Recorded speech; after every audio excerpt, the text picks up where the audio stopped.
Un très bon après-midi à vous tous qui suivez la télévision rwandaise. C'est toujours un plaisir de vous retrouver pour cette nouvelle édition de ce jeudi. Et tout de suite, voici les grands titres.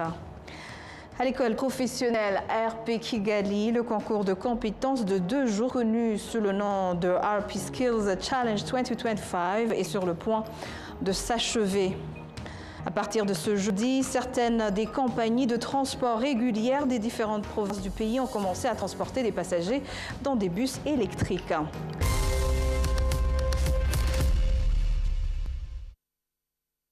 À partir de ce jeudi, à l'école professionnelle RP Kigali, le concours de compétences de 2 jours connu sous le nom de RP Skills va être débuté à cette école de compétences de 2 jours connu sous le nom de RP Skills Challenge 2025 et sur le point de se terminer. Environ 30 étudiants y ont participé dans des catégories telles que la soudure, les beaux-arts et l'artisanat, l'électrotechnique industrielle, la couture et aussi l'automatisation industrielle. Le thème de ce concours est les nouvelles connaissances et transformations industrielles. Y ont également participé les étudiants de l'Université des sciences appliquées dans ses succursales de Kigali, Ngoma, Huye, Musanze, Kitabi, Karongi et Gishari. On s'attend à ce que des opportunités d'emploi soient offertes aux étudiants qui savent bien gérer la situation, car ils peuvent être favorisés par les propriétaires de l'industrie et aussi ceux qui travaillent dur pour les autres qui seront récompensés. À partir de ce jeudi, certaines des compagnies de transport régulières des différentes provinces du pays ont commencé à transporter des passagers dans des bus électriques. Il s'agit d'une étape importante franchie par des entreprises pour soutenir le programme de protection de l'environnement et du gouvernement. Le récit de Patrick Nyiridandi. Le Rwanda fait un pas de plus vers la réduction des émissions polluantes et l'amélioration de la qualité de l'air à Kigali, sa capitale et le reste du pays, en annonçant une série de mesures environnementales ambitieuses. Après l'introduction des motos électriques, il y a déjà un certain temps, Kigali et certaines provinces ont commencé à avoir sur leur chemin de bus électriques. Certaines des compagnies de transport régulières des différentes provinces du pays ont commencé à transporter des passagers dans des bus électriques. Au départ, Volcano Express, qui transporte déjà des passagers au Rwanda et à l'étranger, a été le premier à transporter des passagers vers d'autres provinces du Rwanda en utilisant 9 bus électriques. Au Rwanda, ces transports de passagers sur des bus électriques sont vendus par Basigo, une entreprise qui se concentre sur le transport de passagers durable et respectueux du climat sur le continent africain. Cette entreprise est partenaire du gouvernement dans la mise en œuvre des mesures de protection de l'environnement, réduisant ainsi les émissions nocives des véhicules qui polluent l'air. Cette entreprise a déjà livré 24 bus électriques au Rwanda, avec pour objectif d'avoir 100 bus électriques transportant des passagers au Rwanda d'ici à fin 2025. À l'échelle mondiale, on estime que 16,2% de la pollution atmosphérique d'origine humaine provient des véhicules chaque année. Au Rwanda, les émissions des véhicules sont la principale cause des pollutions atmosphériques. Le Rwanda s'est engagé à réduire ses émissions de gaz à effet de serre à 38% d'ici à 2030. Le ministre des Infrastructures, le docteur Jimmy Gassolé, a appelé les acteurs du secteur privé de la province de l'Ouest à se préparer à exploiter le port de Rusizi, presque achevé à 85%, qui devrait stimuler les échanges commerciaux et transfrontaliers. Le récit est toujours de Patrick Nyiridandi. Le port en construction à Bodike, sur les rives du lac Kivu, en district de Rusizi. Lors de sa visite, Le ministre des Infrastructures, Dr Jimmy Gassolé, a présenté les services essentiels que l'installation fournira, notamment le traitement douanier, le stockage des marchandises et les infrastructures d'accostage pour les bateaux des passagers et des marchandises. Le ministre a souligné qu'une fois le port de Ruavu achevé, celui de Rusizi apportera des avantages économiques supplémentaires à la région. Le ministre a également visité les chantiers de construction du poste frontalier unique de Rusizi 2, une installation qui offrira des services frontaliers intégrés partagés entre le Rwanda et la République démocratique du Congo. Il a noté que cette installation progresse bien et devrait améliorer la prestation de services à la frontière.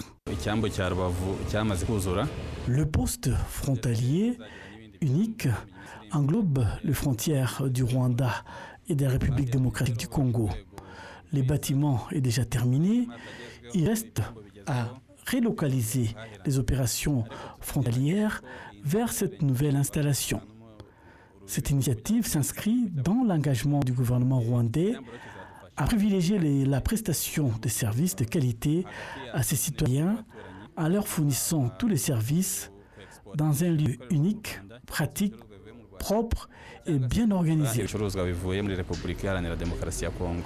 Dr Gassolé Jimmy a déclaré que le port sera bénéfique pour le pays en stimulant les échanges commerciaux entre les pays voisins.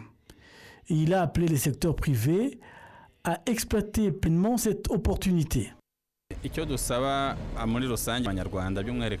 Nous demandons aux Rwandais, en particulier aux acteurs du secteur privé, de se préparer à utiliser ces ports de leur mise en service. Ils trouveront une gamme de services, notamment l'Office rwandais des recettes, les services d'immigration, la police et tous les autres services frontaliers essentiels. J'invite les citoyens à développer leurs activités en profitant de ces ports, qu'ils soient entrepreneurs ou touristes rwandais. Ces ports sont construits pour faciliter le commerce, la circulation et la prestation de services. La première phase de construction du port de Rusizi devait être achevée d'ici la fin de l'année. Les opérations devraient débuter en janvier 2026.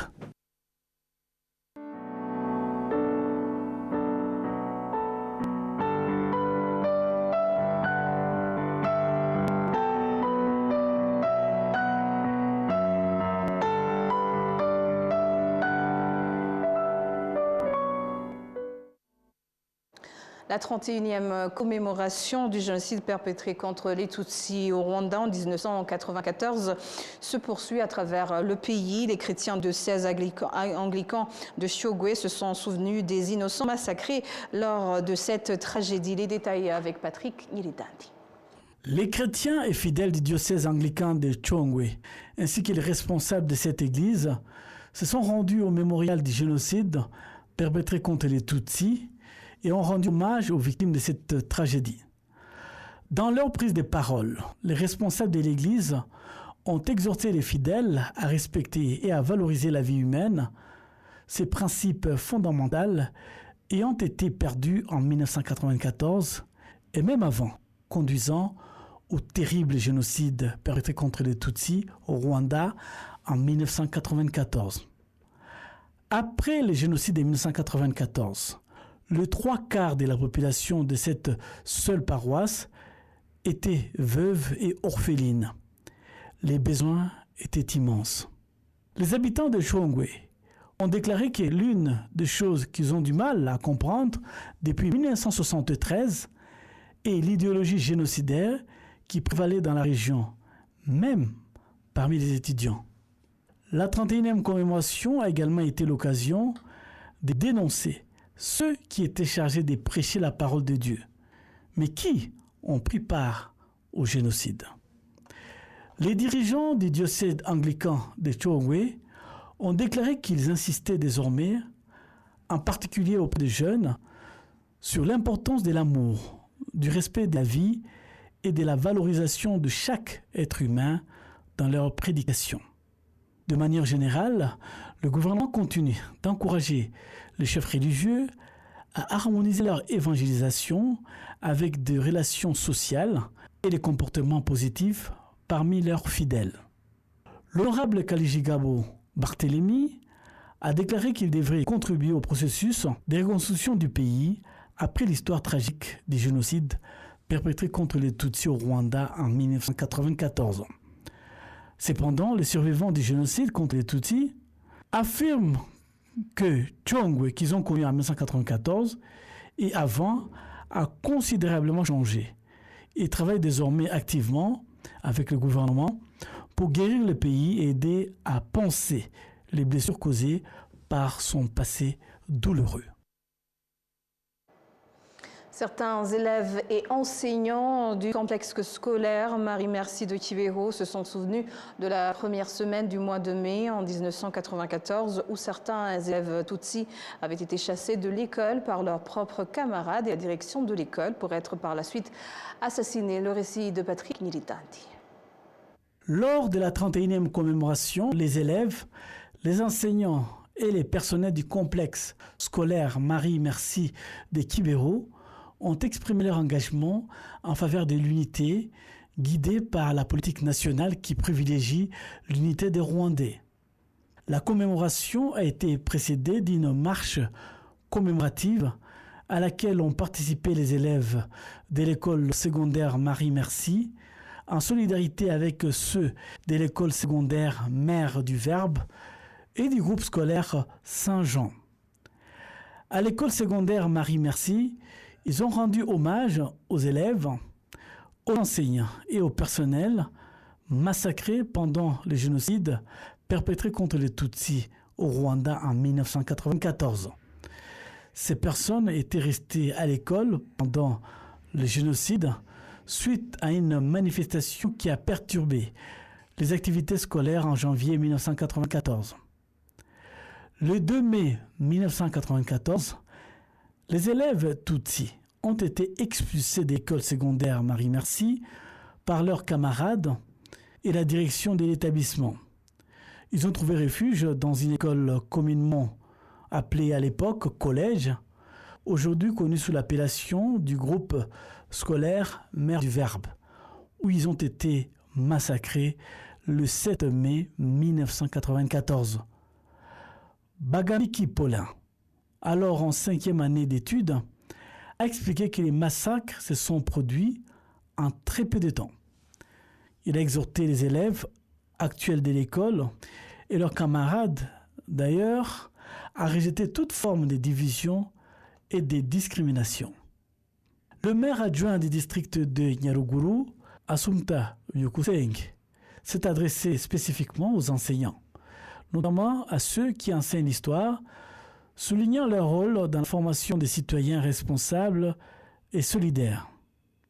Seuls quelques élèves ont survécu au massacre du groupe scolaire Marie-Merci, 7 seulement ayant fui au Burundi auparavant. À l'endroit alors appelé collège, seuls 2 survivants sont connus, tandis que plus de 80 victimes y auraient été tuées, bien que leur nombre exact reste inconnu.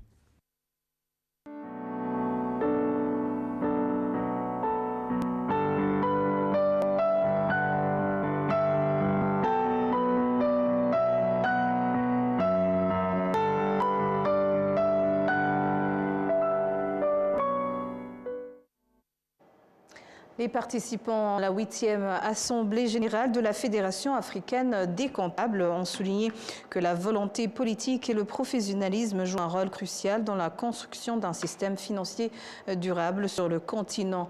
Le Rwanda continue d'être présenté comme un pays doté de volonté politique de gérer efficacement ses finances, mais les experts comptables affirment que même ceux qui vivent dans des pays instables peuvent apporter des changements. Les experts en bonne gestion financière présents à La Réunion ont constaté qu'il existe toujours des valeurs qui peuvent être tirées des cultures traditionnelles des ancêtres africains et qui peuvent être utilisées aujourd'hui en collaboration avec les comptables dans la gestion des ressources nationales. Le secrétaire d'État au ministère des Finances et de la Planification économique chargé de l'investissement public et de la collecte des recettes, Mutesi Linda Lusagala, a estimé que les comptables doivent faire preuve de fermeté lors de l'examen des états financiers.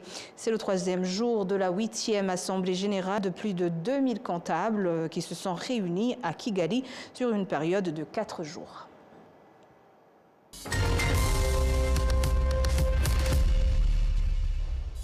Et voilà, c'est tout. Merci à vous tous qui suiviez la télévision rwandaise. Plaisir de vous retrouver pour une nouvelle édition de Tous les jours. Vous étiez en compagnie de moi-même, Michel Iladukunda. Bonne poursuite des programmes de la télévision. Bye bye.